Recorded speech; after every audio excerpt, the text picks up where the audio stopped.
10%를 돌파했어요. 황교안은 6%가 됐고요. 이재명 지사가 14.4, 2위고요. 홍준표가 3인데 7.6%. 황교안은 지금 떨어진 그 숫자가 있잖아요. 13.4%가 떨어졌고요. 그러니까 말하자면 황교안은 정말 과도기에 자유한국당과 미래통합당 과도기에 그냥 소모품으로 쓰이고 사실상 버려진 게 아닌가 싶죠. 그러니까 우리가 계속 예측했던 거 기억하시죠? 황교안이라는 사람의 그 컨텐츠는 공안검사, 기독교 근본주의자 이 두 개다. 그런데 21세기 대한민국이 공안검사 리더십을 원하냐? 기독교 근본주의자 그런 리더십을 원하냐? 아니라는 거예요. 그래서 이미 예측했던 결과이고 이번에 보면 정말 이해찬 대표와 황교안 대표가 너무 비교되지 않습니까? 하늘과 땅이잖아요. 그 단적으로 보여준 게 민경욱 호떡 공천. 그 몇 번 뒤집혀서 호떡 공천 됐잖아요. 그렇게까지 측근을 챙기는 리더십하고 그러니까 측근 하나도 안 챙기고 공익만을 위하여 공천하는 그런 리더십하고 어디가 이기겠습니까? 한 1년 정도 전에 네. 그 김갑수 작가님 우리 방송 나오셔가지고 네. 황교안 귀한 분이라고 비판하지 말라고 크게 우리한테 쓰일 거라고 했는데 아 그러니까 이게요 무슨 어떤 정치적인 무슨 바람을 일으켰다거나 야당이고 보수당이긴 하지만 뭔가 어떤 새로운 아젠다를 통해서 국민들 마음을 흔들어 놨다거나 이런 게 아니라 그냥 삽질만 하다가 갑자기 조용히 사라지는 케이스 저는 다시 등장하기 힘들 거라고 보거든요. 황교안은. 뭐 그 이번 공천이 어쨌든 황교안 공천이잖아요. 네. 그러니까 황교안 공천으로 뭐 당선자들이 많이 생겼으니 뭐 등장은 하겠죠. 그런데 부활은 못할 거예요. 그러니까 이게 지금 근데 그 대안이라고 할 수 있는 사람 중에 하나가 홍준표라는 게 더 불행이죠. 그건 민주당 입장에서는 안심되는 상황이죠. 그러니까요. 한번 생각해 보세요. 이낙연 총리하고 이낙연 후보하고 홍준표 후보가 같이 토론한다고 생각해 보세요. 상상을 해 보시라고요. 약간 좀 그 뭐랄까 선비와 양아치가 이거는 그렇죠. 네. 네, 그런데 홍준표 대표가 지금 보수 중에 1위죠. 그러니까 이것도 불행이라니까요. 홍준표가 7.6%인데 저쪽이 1위야. 이재명 지사는 14.4 이런 정도니까. 근데 2위죠. 네. 근데 이재명 지사는 이제 대법 재판이 잘 끝나면 조금 더 오를 여지가 있고 아마 이번 코로나19 과정에서 정치적으로 가장 큰 자산을 적금한 분이라고 생각해요. 그 신천지 그 중앙본사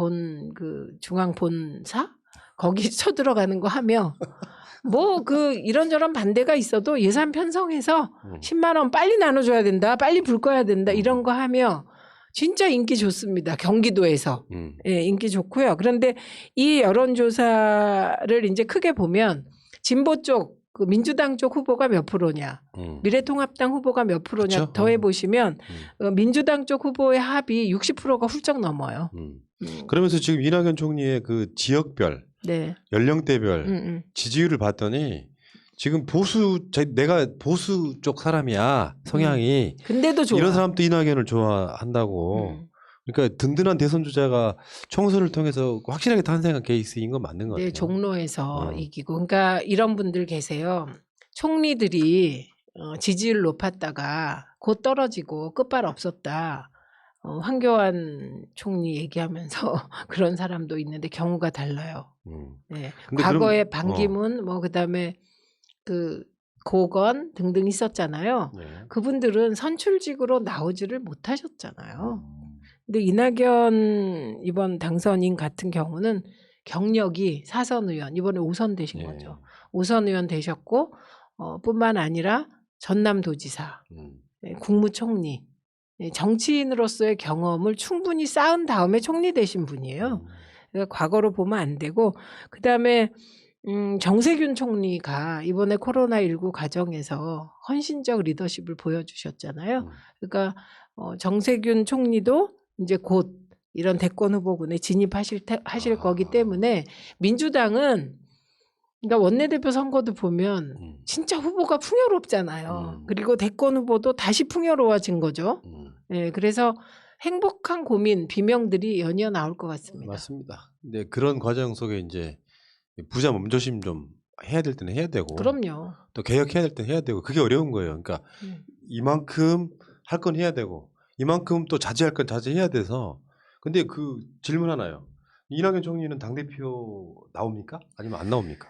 저는 제 개인적인 생각만 얘기할 뿐인데 나오셔야 돼요. 나오시지 않으면 대세론이 흔들릴 수도 있다. 이분이 안 해보신 게 딱 한 가지 있어요. 당대표. 원내대표, 당대표. 그래서 이 당내 리더십을 가져야 이게 나중에 경선 과정에서 대권 후보의 리더십으로 그게 이어지거든요. 근데 6개월밖에 못 한다는 게 맹점이잖아요. 그 6개월이면 뭐 경험할 만큼 합니다. 그리고 또 하셔야 되는 게 이제 문재인 대통령께서 문재인 대표 하시다가 사실 안철수 등이 흔들어서 그만두시면서 김종인 비대위원장을 그때 모셨던 거잖아요. 그런데 그때 공천의 틀이 이미 다 어느 정도 짜여져 있었어요. 영입 인사들도 거의 다 영입되어 있었거든요. 그렇기 때문에 경우가 좀 다르고 이번 공천은 이해찬 공천이잖아요. 그렇기 때문에 당내 리더십이 굉장히 중요해요. 그래서 저는 출마하시는 게 더 도움이 될 거다. 대권 가도에 이렇게 봅니다. 그리고 어떤 선거를 눈앞에 뒀을 때 큰 정치를 하시는 분이 그 선거를 피하면 안 돼요. 황교안 대표가 그 사람들에게 사실 비웃음을 산 게 종로 나가려니까 이리 피하고 저리 피하고 당선 가능한 험지 찾고 이러다 종로 갔잖아요. 그게 피하는 모습으로 보여서 아예 첫 판부터 마이너스 점수 먹고 들어간 거거든요. 그래서 저는 그게 7개월이다. 그거 별로 중요하지 않다고 생각합니다. 저는 안 나올 거라고 봐요. 내기? 아니 전 내기 아니에요. 왜냐하면 잘 몰라요. 뭐를 모르냐면 제가 뭐 예를 들면 문재인 대통령께서는 대표 나오실 때 계획을 쫙 짜고 나오셨어요. 바둑 두시듯이. 1. 대표가 안 된다면 2. 총선에서 우리 대표가 돼서 총선에서 진다면 3. 어떻게 된다면 나는 대통령이 될 수 없다. 그래서 대통령이 되기 위해서 1. 당대표가 돼서 성공적으로 당을 리드해야 되고 총선에 이겨야 되고 이런 정리를 쭉 하셨었거든요.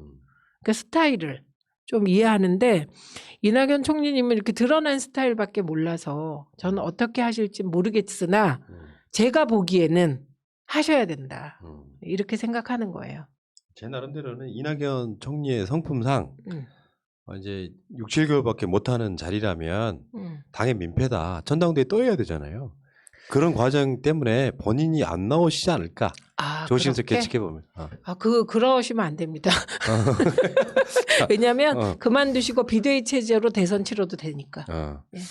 자, 어쨌든 황교안 씨는 사실상 퇴출. 그러니까 저쪽 사람들의 성향상 황교안 씨가 뭐 공천을 했다고 해도 황교안 계가 공천됐다고 하는 사람들 그렇게 많지도 않고요. 제가 봤을 때는 황교안 전 대표는 인기가 없으면 그 자리는 권력 자체를 잃어버리는 자리잖아요. 이미 사퇴까지 한 마당에. 그러니까 황교안을 다시 부르는 일은 없지 않을까. 그게 이제 그런 얘기가 나오는 이유는 김종인 이제 비대위원장으로 추대는 됐어요. 본인은 뭐 거부하고 있다고 하는 소식도 있지만 왜 40대 기수론 뭐 이런 얘기 막 하지 않습니까? 그렇죠. 그리고 뭐 830 얘기도 하지 않습니까? 2017년 대선에 나온 분들은 다 시효가 끝났다 뭐 이런 얘기 하잖아요. 그게 무슨 말이겠어요. 현재 후보가 없다. 그러니까. 마땅한 후보가 없다. 지금부터 세워도 힘들 텐데. 왜냐하면 그쪽 그렇죠. 당의 문화가 있어서 젊은 사람들 나오면은 그게 밟고 나가지 뭐 키워주려고 하는 분위기가 있겠습니까? 그거 말이 안 되죠. 이 세상에 40대 기술론을 밖에서 얘기하는 게 어딨어. 당사자들이 나서서 자체 발광해도 될까 말까 하는 게 정치판인데 그 김종인 그 비대위원장이 너 40대 기술론 해라 이런다고 됩니까? 이거 진짜 웃기는 상황이에요. 그러니까요. 자체 발광. 어차피 그 상황에서 지금 미래통합당은 김종인 비대위를 출범시키는 걸 각오는 했는데 여기 지금 결국엔 4개월밖에 못하는 상태거든요. 이게 얼마나 그 정치라는 게 그리고 정치인이라는 게 얼마나 머리를 쓰는지 오늘 하루 다 보여준 거예요. 미래통합당이. 상임 정국위를 부결시켰잖아요. 예. 무산. 정족수 미달. 예, 그 정족수를 미달시켰다고 봐야죠. 누군가는. 그러니까 무기한 비대위를 하려면 당헌 수정을 해야 되는데 거기 서야 되는데 그 무기한 비대위원장을 만들어주는 상임 정국위를 부결시킨 거예요. 네. 이게 미래통합당의 뜻인 거예요. 예, 뜻인 거고 그 많은 사람의 의사결정론자의 뜻. 그런데 김종인 비대위원장은 좋다는 거예요. 뭘로? 4개월짜리로. 그 4개월짜리는 김종인이 오늘 안 받는다 이런 의사까지 표현했거든요. 그거 참 이상한 거죠. 아니 뭘 그 비대위라고 하는 게 국민이 마음을 얻을 때까지 하는 거 아니에요? 아니에요. 비대위는 늘 그 역할이 있는 거예요. 언제까지 비대위 한다 이런 식으로. 예, 역할이 있는 거고 그 역할을 할 때 가장 중요한 게 첫째는 기간 정하는 거예요. 그런데 지금 김종인 전 위원장은 그 마치 무한대로 할 것 같은 그러다가 후보 세우고 하겠다는 거잖아요. 전 그거 너무 이상한 일이라고 생각해요. 후보를 무슨 비대위원장이 세워요? 그럼 지금 4개월짜리로 한정시킨 게 잘한 거라고 보시는 거예요? 잘한 거라기보다는 당내 역학관계에서 이런 거죠. 결국은 또 당원 당규를 스스로 고칠 수도 있고 비대위원장 수락 조건으로 고쳐주겠다. 그래서 상임 정국위를 다시 소집할 수도 있겠죠. 그러나 면은 빠진 거죠. 네, 그런 상황이고요. 그래서 내년 3월 정도로 타협을 한 게 아닌가 싶습니다. 신재철 전 대표와 원내대표와. 일단 안 하겠다고 하던데 일단은. 그거 근데 본인이 한 게 아니잖아요. 측근이 얘기한 거잖아요. 그분은 지난번에 공동선대위원장 맡을 때도 1%밖에 가능성이 없다. 맡았잖아요. 뒷말 나오면 삐져가지고 안 해! 해놓고 어쩌고 그래, 다시 살살 꼬시면 나오고. 네, 그거는 그 방식이에요 지금. 왜냐하면 이제 나이 드시면 네, 마음이 약해져서 노여움이 많아지시고 네. 작은 일에도 삐지고. 그런데 이제 또 그냥 계시면 그냥 어르신인데 맡으시면 나라를 그냥 그 정치를 좌지우지하는 미래통합당 비대위원장이시잖아요. 4년 전에 겪어보셨잖아요. 네, 저희 지역에 오셨어요. 근데 표정이 너무 화난 표정이라 왜 오셨나 싶었어요. 이분이 황교안 씨와 더불어서 1등 공신 아닙니까? 더불어민주당을 과반으로 만들어주십시오. 아이고 귀여우신 분. 근데 진짜 그 당도 깝깝한 게 네. 김종인이라고 하는 인물이 얼마나 어떤 전지전능한지 몰라도 네. 그 사람 아니면 할 게 없다는 게 그러니까 지금 그 반대하는 일부 국회의원들이 있잖아요. 나는 그분들이 더 이해가 돼요. 그렇죠. 지금 이상한 상황. 이상한 상황이죠. 네, 이상한 상황이고 그러니까 딱한 처지인 거죠. 그리고 이 딱한 처지에서 벗어나는 방식도 저는 잘못됐다고 봐요. 뭐 김종인 비대위원장이 온다고 갑자기 미래통합당 체질이 바뀌어요? 이거는 그냥 대중에게 우리가 바뀌었다는 시그널만 주고 그냥 과거대로 가겠다는 뜻이세요. 진짜 바뀌는 건 환골탈태. 그럼요. 환골탈태. 의원님 없는 방송에 내가 한마디 한 게 있어요. 네. 마인드를 바꿔라. 그쵸. 그러니까 사람은 바꿀 수가 없다고 치더라도 당선된 사람 쫓아낼 수 없잖아요. 네. 가장 제대로 된 처방은 나는 일단 6개월이든 1년이든 당 해체시켜라. 그리고 나서 다시 재세팅할 때 남북관계, 복지, 노동 이 생각 자체를 전향적으로 바꾸는 당원 당규를 만들어가지고 이렇게 태어났습니다라고 보여줘야지. 비대위원장 몇 개월 하고 그리고 무슨 쇄신이 됐네 만에 하다가 대선 준비한다고 하시면은 홍준표 들어오겠지 뭐 가능성이 있으면 안철수 들어오네 유승민 들어오네 이딴 짓 하다가 결국에는 그 나물에 그 밥이어서 민주당 후보한테 대박 깨지는. 그게요. 저는 알죠. 그럴 때 뭘 바라냐. 유행을 바래요. 문재인 대통령이 실수하지 않을까. 그렇지. 네, 그리고 민주당이 실수하지 않을까. 그것만 바라게 돼요. 그럼 진짜 정치의 하향 평준화가 되는 것이죠. 어쨌건 내가 김종인 위원장보다 더 나을 것 같은데. 난 이 당이라면요 딱 들어가자마자 해체하고 우리 1년 후에 보자. 그리고 나와. 아니 그러니까 문제는 이게요 이 사람들이 심각성을 못 느껴서 그런 거야. 자기들 간에 지지고 볶고 하는 거 보면은 차라리 그 김세연이 그랬잖아요. 네. 해체하는 게 맞다고. 해체라는 게 어마어마한 사건이 아니에요. 1년 정도 당 없이 떠돌아다닌다는 건 어떤 의미가 있냐면 문재인 정부 마음껏 하게 내버려 둬라. 대신에 마인드 바꿔가지고 지금까지 남북관계 반대했던 거 죄송하다. 전향적으로 같이 하겠다. 지금이라도 판문점 선언 비준하겠다. 뭐 복지 정책의 퍼주기가 아니고 국민을 위한 거다 이런 식의 마인드를 쫙 발산하면 사람들이 떠섰거든요. 그런 게 쇄신이지 무슨. 맞습니다. 근데 보수는 지금 힘들어요. 왜냐하면 박정희 가문의 유산을 다 쓰셨어요.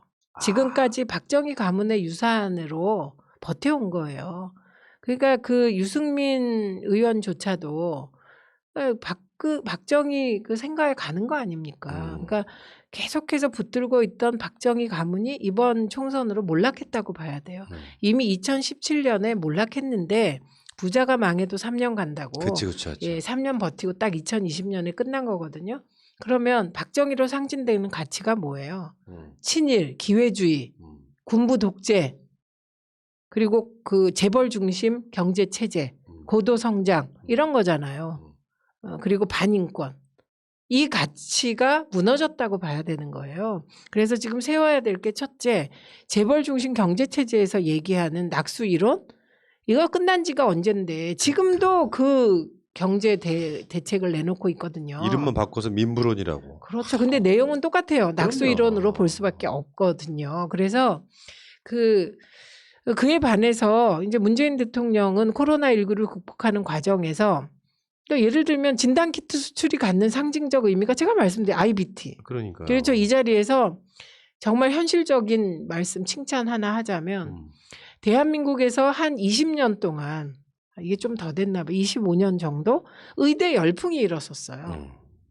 그러니까 과거에 그 법대를 선호하듯이 의대 열풍이 일었고 그런데 그 의대에 간 유능하고 똑똑한 인재들 중에 일부가 바이오 산업으로 몰려왔다는 거예요. 왜 그 중에는 그 의술에 안 맞는 사람도 있을 수 있잖아요. 유능한 인재가. 그래서 바이오 산업에 유능한 인재들이 몰렸기 때문에 이런 여러 가지가 이미 준비되어 있었다는 거예요. 대한민국이. 그래서 그 우리 어머니들의 학구열 제가 비판적 관점에서 바라보았지만 이런 긍정 요인으로 또 작용하더라고요. 왜냐하면 그 학생들의 노력은 가치 있는 것이니까. 그래서 이 IBT가 만약에 꼽힌다면 보세요. 박정희의 고도 성장 과정에서 처음에는 그 무역 가공업 했잖아요. 우리가 그러다가 중화학공업. 그게 하나의 대한민국의 한 그 뼈대였잖아요. 그 다음에 DJ와 노무현 전 대통령의 IT 강국. 그래서 지금 그 광고 보시면 전부 핸드폰 뭐 이 전자기기 광고거든요. 네. 그래서 그 두 개의 기둥으로 우리가 이제 경제를 이끌어 왔는데 맨날 박정희 신화만 얘기하고 DJ 신화 얘기 안 해서 전 늘 섭섭해요. 그렇죠. 예, 그런데 이번에 아마도 문재인의 IBT 신화가 세 번째 축으로 자리하게 되는 과도기다. 그래서 진짜 저는 특별 TF가 필요하다고 생각합니다. 예. 지금 뭐 여러 가지 것들이 만들어지고 있던데 네. 누가 했던 말 지금도 기억하는데 정확히 모르겠어요.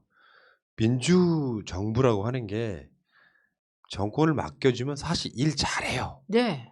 그게 뭐 얘네들 무슨 국방을 자기들이 잘한다고 거짓말이고 경제도 마찬가지 아니에요. 노무현 대통령 경제를 망했다고 했지만 이명박보다 훨씬 잘했던 거고요. 지금 박근혜랑 비교를 하면 문재인 대통령은 사실 거의 신급이 됐거든요. 네. 이런 상황을 저 사람들만 못 받아들이는 거죠.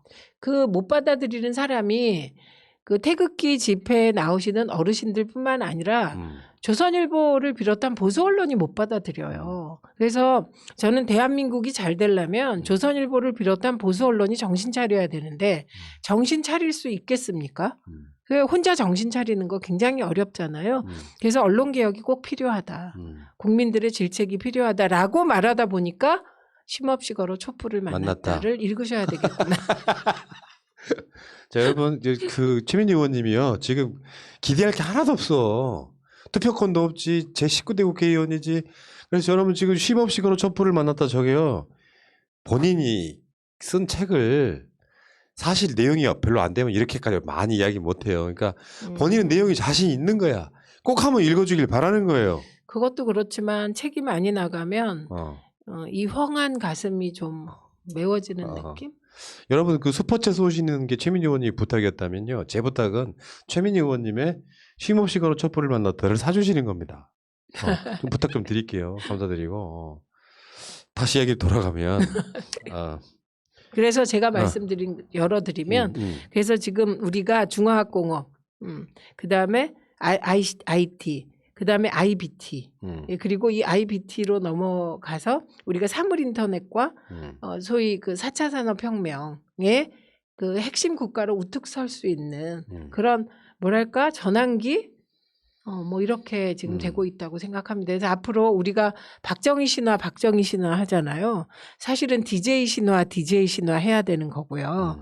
그리고 곧 IBT가 꼽히면 이제 문재인 신화 이런 말이 만들어지도록 지금 해가야 되는 상황 아닌가 합니다.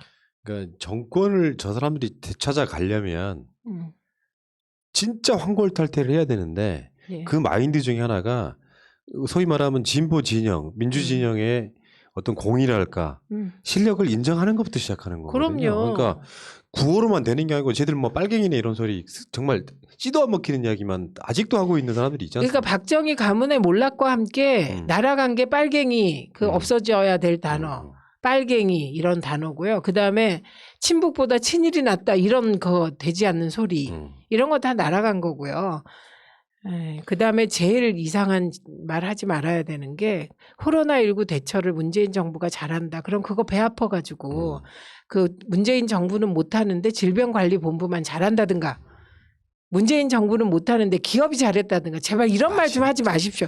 아 정말. 채널A 기자가 일본 똑같은 거잖아요. 그렇죠. 그런 거. 예. 남이 하는 거 질투는 하는데 그래서 대안은 없어. 흠은 잡는데 대안 예, 없이. 그렇죠. 그러니까 딱 그거 아니었어요. 이번 총선도 어떻게 보면은 그 누구 말처럼 설사 민주당이 못했다고 치더라도 예? 그러니까 못했다고 치더라도 그렇다고 해서 니들한테 펴주기는 싫다. 최소한 그 정도 풍토는 만들어져 있다고 보고요. 그럼요. 민주당은 제가 봤을 땐 잘했거든요. 잘했어요. 역대급으로 잘한 거죠. 공천을 너무 잘했고 결과 보십시오. 뭐 청년들이 뭐 중심이 되는 그런 정당이 되겠다고 미통당이 그런데 결과 보십시오. 민주당은요. 그 40살 이하의 진짜 청년 그 당선자가 8명이에요. 야. 그리고 45세 이하는 15명 정도 돼요. 황골탈퇴했네요. 그 진짜 그래서 제가 결과를 보고 이거를 무슨 청년 40대 청년이 대표한다고 이게 되겠습니까? 이해찬 대표니까 된 거지. 진짜 그러네. 네, 그 결과가 놀라워요. 결국 미래를 지금 예약해 놓는 거잖아요. 그럼요. 그 사람들이 크는 거예요. 커서 한 10년만 지나면 거기서 이제 막 한 3선이잖아요. 나오고. 그럼 당대표도 나오고 원내대표도 나오고 그런 그러네. 것이죠. 진짜 잘했어요. 그러니까요. 네. 그러니까 근데 그렇더라고. 왜 잘했다는 걸 잘했다고 말하면 교만하다고 하니까 겸손한 건 좋은데 예를 들면 미통당이 못해서 민주당이 이겼다. 이거는 10%밖에 진실을 담고 있지 않아요. 이번엔 민주당이 진짜 잘했어요. 그러니까 그런 식의 갈라치기를 하는 거거든요. 그렇죠. 거기에 당하시면 안 돼요. 문 대통령은 잘했는데 민주당은 잘한 게 뭐 있어? 그거 틀린 말이에요. 그러니까 우리 진영 사람도 이렇게 이야기를 해요. 그거 잘못된 생각이에요. 그리고요 이거 보세요. 만약에 이해찬 대표가 측근들 챙겨 3명을 전략공천으로 꽂아. 그러면 주변에 있는 지도부가 가만히 있겠어요? 나도 꽂아 너도 꽂아. 공천이 흐트러지는 거예요. 공정하게 하기 위해서 측근을 안 챙기실 수 있는 분이기 때문에 이런 결과가 나온 거예요. 독한 분. 네, 너무 독해. 아이고 그래서 계속 지금 김현우는 울고 계시는 거고요. 김현은 울고 있죠. 그런데 김현 꼭 좋은 일이 있을 거야.